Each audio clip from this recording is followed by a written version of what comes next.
Saya sedang hamil 2 bulan, anak kedua. Akhir-akhir ini saya selalu merasa kesal jika suami mendekati saya. Saya pun tidak mau memenuhi kebutuhan biologis suami. Orang tua saya mengatakan mungkin karena bawaan sedang hamil. Apakah saya berdosa, Ustaz? Ada saran saya di sini, resep buat ibu-ibu supaya tidak punya masalah kalau hamil. Mau nggak? Hah? Ya nenek-nenek sudah nggak mau memang. Saya tahu pasti nggak mau nenek-nenek. Jadi gini, kebanyakan orang itu dia selalu ngidam, mau mangga mudah lah, mau sop ayam yang ada di Lamongan, padahal dia di Jakarta, mau bubur Manado yang di Manado. Wah, ini tidak mau lihat suami, nggak mau lihat cahaya. Tahu apa sebabnya ini? Ini sugesti diri.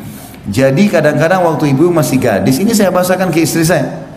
Ini kadang-kadang waktu masih gadis, mungkin ibu kita sama teman-temannya lagi ngobrol. Saya kalau ngidam, tidak mau lihat suami saya. Kita nggak sadar sedang rekam itu sebenarnya. Saya nggak mau lihat cahaya. Saya pengen mangga ini, saya pengen begini. Akhirnya terekam itu, dan itu akhirnya pada saat hamil tanpa disadari jadi masalah. Jadi masalah, gitu kan? Jadi ini semestinya bisa diobati secara kejiwaan. Walaupun kalau sudah muncul memang pengen sekali, gak ada masalah, boleh kita bahasakan ke suami ya. Dan ini harus dibahasakan baik-baik, terutama kalau sensitif seperti masalah biologis, sensitif memang, karena suami kadang-kadang tidak bisa mengerti masalah itu, bukan karena dia ya, karena kejiwaannya memang gak bisa, dia gak bisa membendung itu, masuk kepada pikiran, masuk kepada perasaan, masuk ke segala macam emosional gitu kan. Saran saya yang pertama, ibu tentunya konsultasikan kepada teman-teman medis. Mungkin ada obat-obat yang bisa dikonsumsi, anti mual atau apalah yang bisa membuat kita akhirnya hilang dari perasaan-perasaan ini. Yang lain adalah yang kedua, saran saya tadi, sugesti.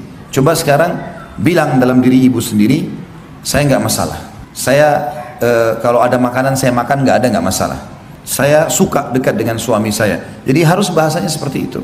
Sehingga dalam jiwa kita, di mindset kita yang sudah terekam tidak benar ini dulu bisa tergantikan dengan yang baik gitu ya. Ini poin ya, yang mungkin Allah alam yang saya bisa kasih masukan. Kalau misal pun ibu datang perasaan, dan banyak isti'adzah kepada Allah ya, karena tidak melayani suami ini dari syaitan biasanya. Kalau misalnya sudah konsultasi sama medis tadi, poin pertama ternyata memang ada hormon tertentu yang ibu miliki, mungkin tidak umumnya pada wanita, dan itu memang membuat perasaan tidak mau berhubungan biologis. Tentu pada saat konsultasi sama dokter, ajak suami.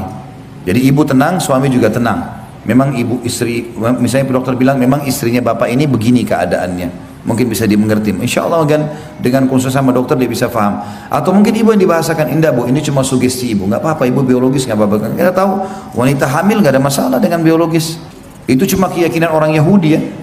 Makanya pernah di zaman Nabi SAW terjadi, orang-orang Yahudi menyebarkan berita kalau wanita hamil tidak boleh digauli, dan kalau digauli anaknya bisa juling. Begitu keyakinan orang Yahudi di Madinah. Maka sampai ke telinga Nabi SAW, maka Nabi SAW mengatakan itu tidak benar, dan boleh wanita hamil itu digauli, tidak ada masalah, tidak akan berpengaruh sama sekali. Oh nanti keguguran, enggak akan keguguran. Kuasa Allah SWT itu ya, tidak ada hubungannya sama sekali.